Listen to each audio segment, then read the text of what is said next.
Thank you. Thank you. Thank you very much. Wow. Folks, it is a long way from a little brick rent house on 2nd Street in Hope, Arkansas, to the White House. But here in this small town called Hope, I was raised to believe that where a person started didn't mean that's where he had to stop. I always believed that a kid could go from hope to higher ground. I grew up in a small town that was far removed from the power, the money, and the influence that runs this country. But power and money and political influence have left a lot of Americans lagging behind. They work hard, they lift heavy things, and they sweat through their clothes grinding out a living. But they can't seem to get ahead or in some cases even stay even. My own parents were like that. My dad wasn't an educated man, but he was a smart man. And he and my mother didn't have a whole lot, but they had honesty to the bone. They taught my sister and me the basic lesson of life, that we were to do unto others as we would have others do unto us.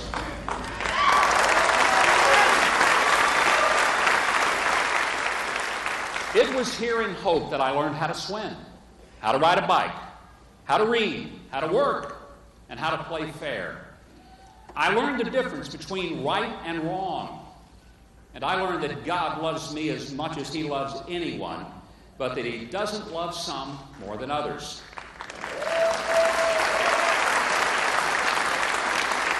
I learned about America.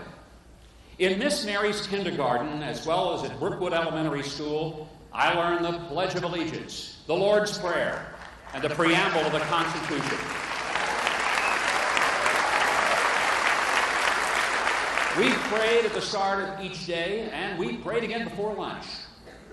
And I learned that this exceptional country could only be explained by the providence of Almighty God.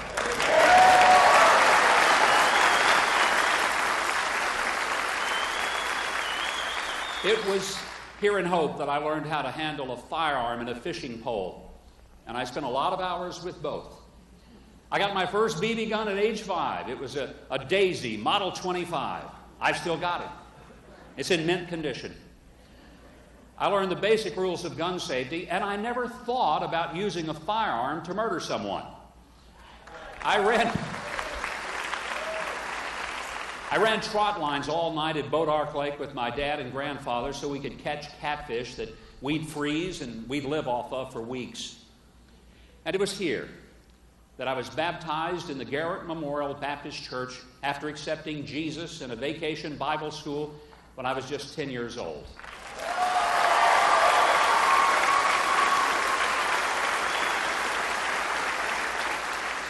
I truly went from hope to higher ground.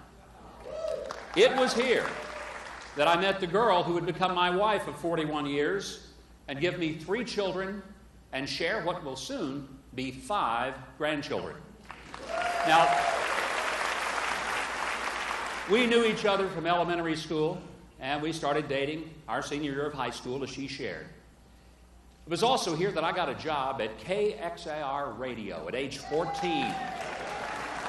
And that job would not only pay my way through school, but it would give me the opportunity to be mentored by Haskell Jones, the station manager, and one of the few Republicans in the entire county. And it was here that I became the first male in my entire family lineage to graduate from high school at the very same campus that stands today right down on Main Street.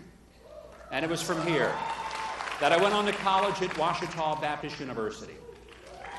And it was also here that I first ran for elected office when I ran for student council at Hope Junior High School.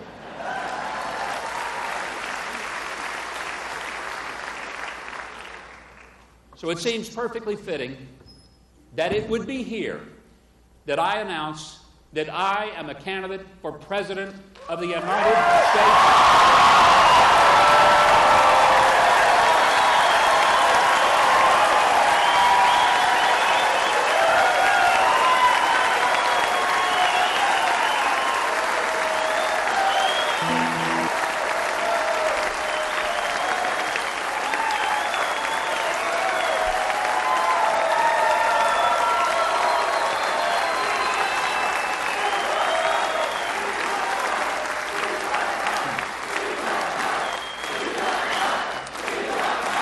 Thank you.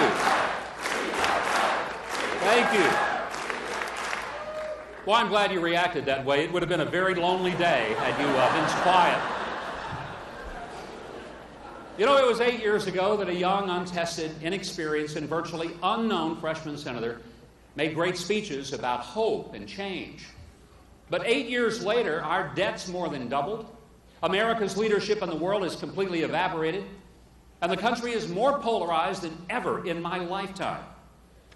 93 million Americans don't have jobs. And many of them who do have seen their full-time job with benefits they once had become 2 part-time jobs with no benefits at all. We were promised hope, but it was just talk. And now we need the kind of change that really could get America from hope to higher ground.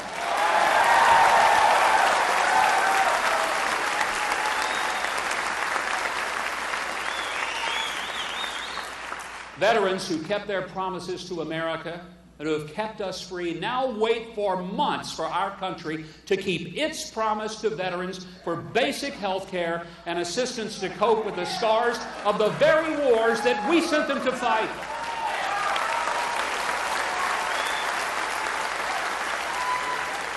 Our veterans should be getting the first fruits of our treasury, not the leftovers.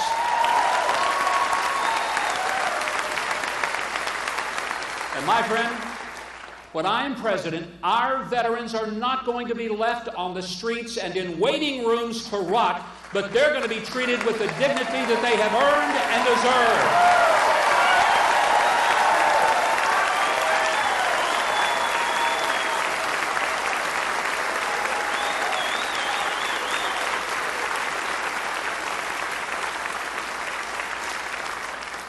When I meet men who have an American Legion cap or one that says veteran, I never try to fail in saying thank you for giving me my freedom. But friend, we owe them more than a pat on the back. We need to take them from hope to higher ground. Washington is more dysfunctional than ever, and it's become so beholden to the donor class who fills the campaign coffers that it ignores the fact that 1 in 4 American families are paying more than half of all of their income just for housing. Home ownership at the lowest level in decades. And a lot of young people with heavy student debt aren't likely to afford their first home for a long while. Our federal policies for affordable housing aren't designed to protect families, but rather to protect bureaucrats. We've got a record number of people enrolled in government-operated help programs like food stamps, and my friend, it's not because people want to be in poverty. It's because they are part of the bottom 90% of this country of American workers whose wages have been stagnant for the past 40 years. The war on poverty hasn't ended poverty, it's prolonged it. I don't judge the success of how many people are in government assistance as to the success of government. I judge how many people have good jobs and don't need government assistance.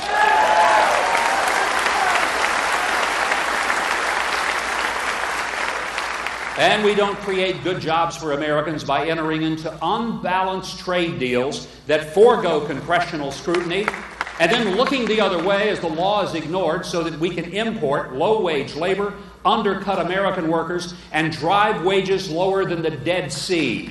That's unacceptable.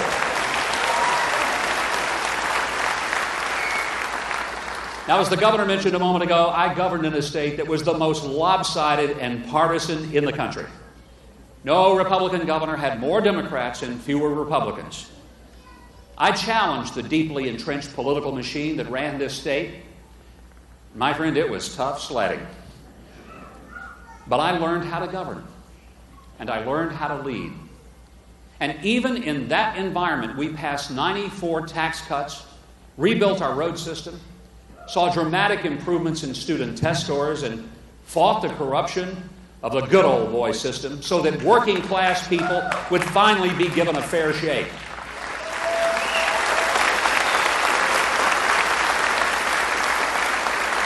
And we saw family income increase by 50% during my tenure.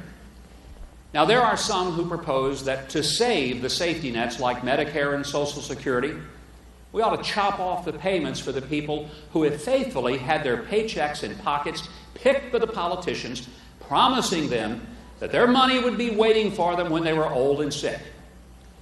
My friend, you were forced to pay for Social Security and Medicare for 50 years. The government grabs the money from our paychecks and says it'll be waiting for us when we turn 65. If Congress wants to take away someone's retirement, let them end their own congressional pensions, not your Social Security.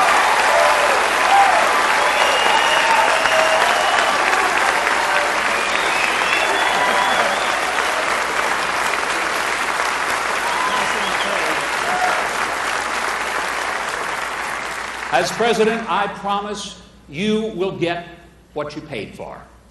Because how can anyone ever trust government again if they steal from us and lie to us?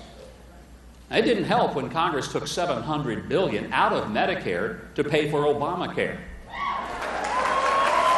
And instead of helping families find affordable health care, we created a monster that forces us to buy coverage we don't want, don't need, and can't afford. And imagine members of Congress boasting they will fight to repeal Obamacare and then turning around and signing up for it. Real health care reform is going to focus on prevention and cures rather than costly intervention. Because hope comes from finding cures for cancer, heart disease, diabetes, and Alzheimer's. The same way that we once lined up at the courthouse in the 50s and took our vaccines and eradicated polio. Cures, real cures, could give real hope to families who hear a dreaded diagnosis and are sentenced to a slow and agonizing death.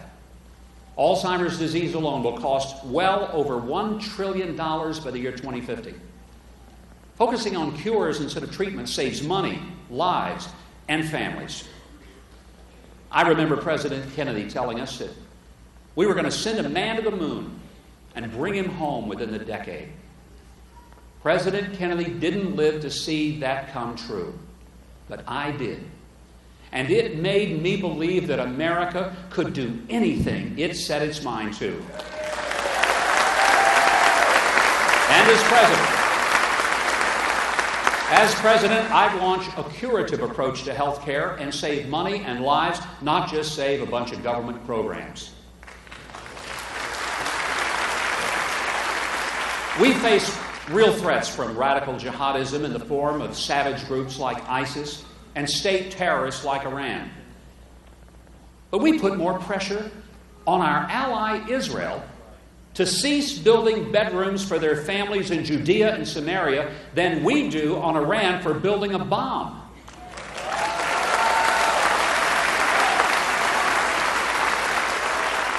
Dealing with radicals who chant death to America and who fund bombs and rockets to murder civilians in Israel is nonsense. So when I hear our current president say he wants Christians to get off their high horse so we can make nice with radical jihadists, I wonder if he could watch a Western from the 50s and be able to figure out who the good guys and the bad guys really are.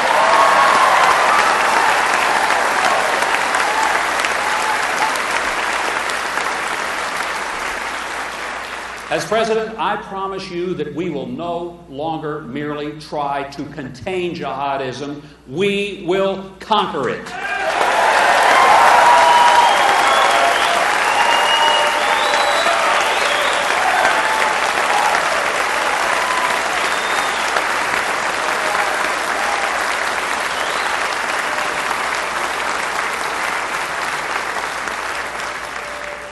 We will deal with jihadis just as we would deal with deadly snakes.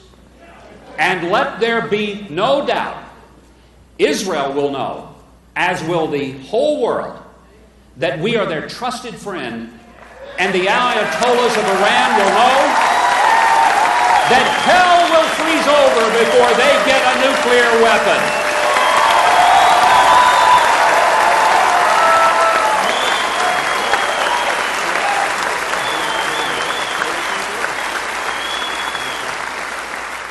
And I commit this to you today, I will never, ever apologize for America. Ever.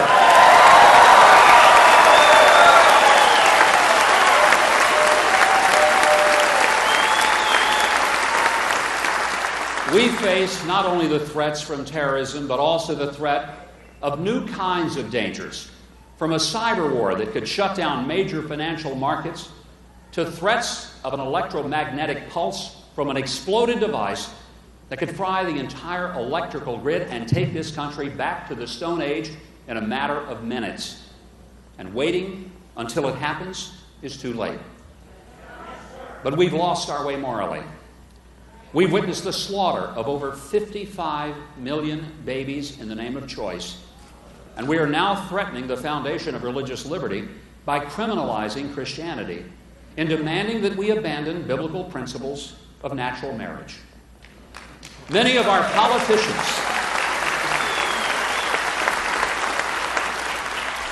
politicians have surrendered to the false god of judicial supremacy, which would allow black-robed and unelected judges the power to make law as well as enforce it, upending the equality of our three branches of government as well as the separation of powers so very central to the Constitution. My friend, the Supreme Court is not the supreme being, and they cannot overturn the laws of nature or of nature's God. Government in Washington is dysfunctional because it's become the Roach Motel. People go in, but they never come out.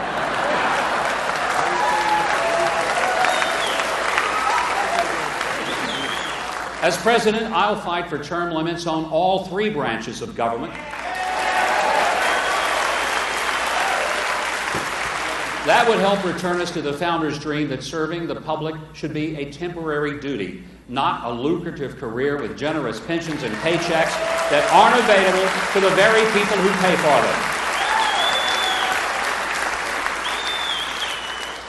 And you know, if someone is elected to an office, then give the taxpayers what they're paying for and the job that you said you wanted. If you live off the government payroll and you want to run for an office other than the one you've been elected to, then at least have the integrity and decency to resign the one that you don't want anymore and to pursue the one that you decided you'd rather have.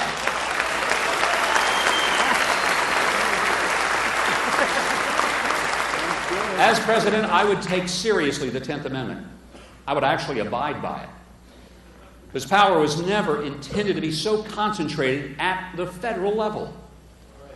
Our Constitution was explicitly clear about keeping the federal government small so it'd be able to focus on some simple things like providing a military and securing our borders. There's some things being done at the federal level that should have been left in the hands of the states, or even better, the families. There is no constitutional authority to dictate education from the federal government.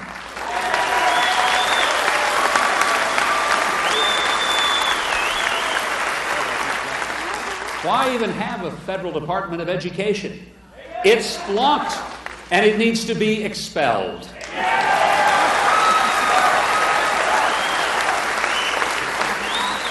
Education policy ought to be set by states, local school boards, and best of all, by the moms and dads of the children.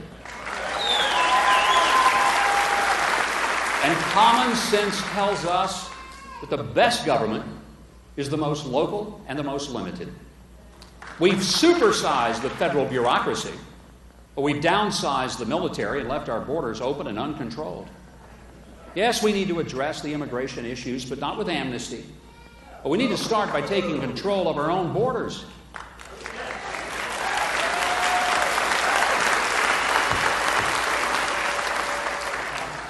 But as Americans, we ought to get on our knees every night and thank God we still live in a country that people are trying to break into rather than one they're trying to break out of.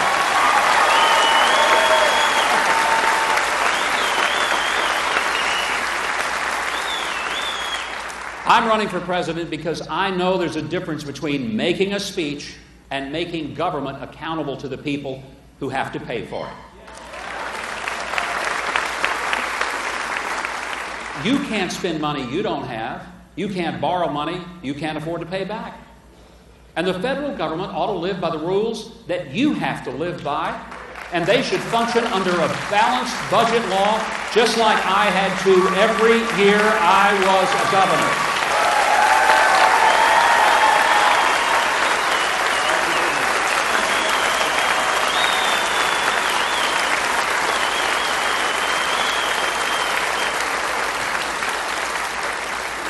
And I don't want to hear politicians talk about tinkering with the tax code and making little adjustments that still let powerful Washington interests pick the winners and losers. We can never create prosperity for working people, never grow our economy out of the bottomless pit of debt, never be able to move America back to the greatest economy on earth if we continue to punish productivity and subsidize reckless irresponsibility. There was a man I met at a machine shop in New Hampshire, and he told me how he started working a double shift to help his daughter pay for grad school. Now, he naturally figured that if he worked 16 hours a day rather than 8, he'd bring home twice the pay. But he found out that the money that he worked for on that second shift put him in a new tax bracket, and the government got more of it than he did. It's not that our tax system is punishing the richest people in America. They can afford accountants and lawyers who will find a way to protect them. It's the people working for wages who can't get ahead if the government penalizes them for trying to do better.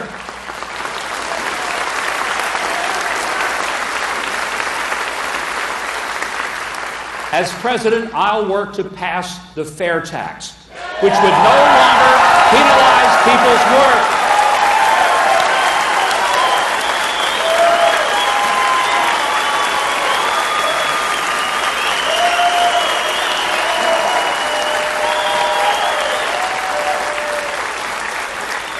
We wouldn't penalize people's work or their savings, their investments, or their good stewardship. And by the way, it would be the end of big government bailouts, and most importantly, we would finally rid ourselves of the biggest bully in America, the IRS.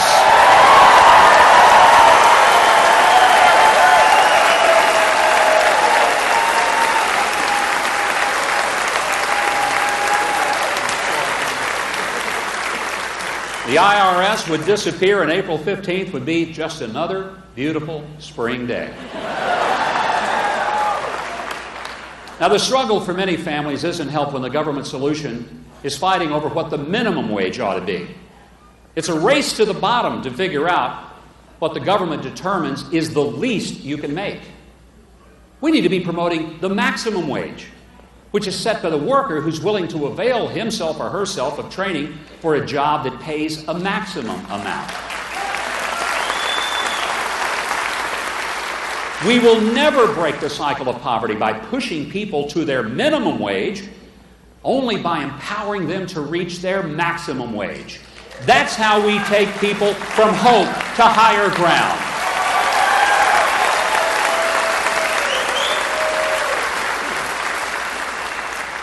This country's got to do three things to stay free: feed itself, fuel itself, and fight for itself. Our farmers and ranchers provide food and fiber, and we've got to keep them from being regulated out of business. We also have enough energy resources under our own feet that we could bring affordable energy to America and become the largest exporter so that Americans prosper in developing the energy. And we aren't impoverished anymore by paying for it when it's produced by some Saudi sheikh or a Russian robber baron.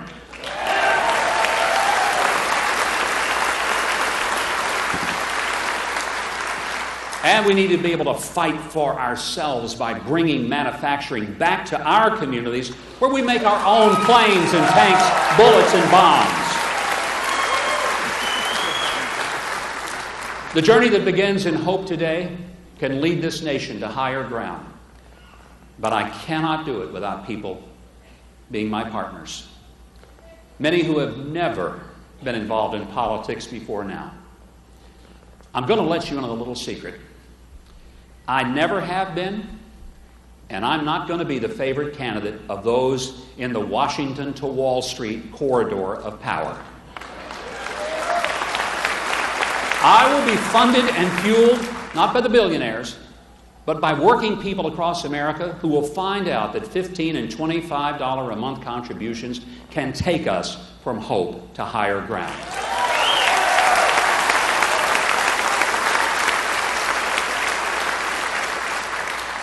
Now, rest assured, if you want to give $1 million, please do it. But I know most of you can't. I'm just going to ask you to give something in the name of your children and grandchildren. I've walked away from my own income to do this, so I'm not asking you for some sacrifice I'm not willing to make. I don't have a global foundation or a taxpayer-funded paycheck to live off of. I don't come from a family dynasty, but a working family. I grew up blue collar, not blue blood. So I ask you to join with me today, not just so I can be president, but so we can preserve this great republic, and someday so that your children and grandchildren can still go from hope to higher ground.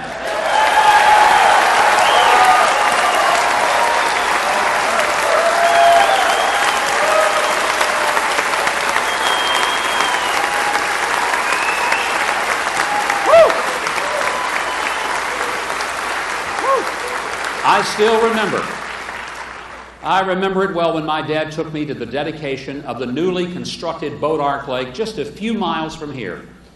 It's now named for Dr. Lester Seitz, my best friend since third grade, who's here today. I was 8 years old, and my dad said, "Now, son, the governor's going to come dedicate this new lake. And I'm going to take you down there to hear him make a talk.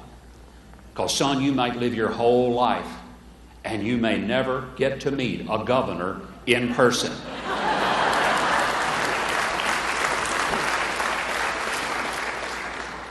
Had my dad lived just 4 months longer, he would have seen me do more than meet a governor. He would have seen me become the 44th governor of my state.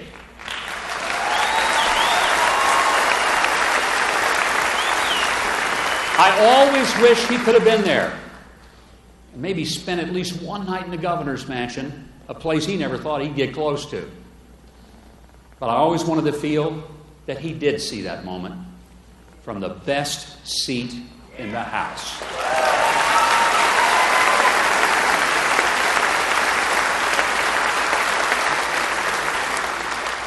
And I hope that he's able to watch in January of 2017 when that bashful little kid from the orange brick rent house on 2nd Street is sworn in as the 45th President of the United States. And with your help and God's, we will make that journey from hope to higher ground. God bless you.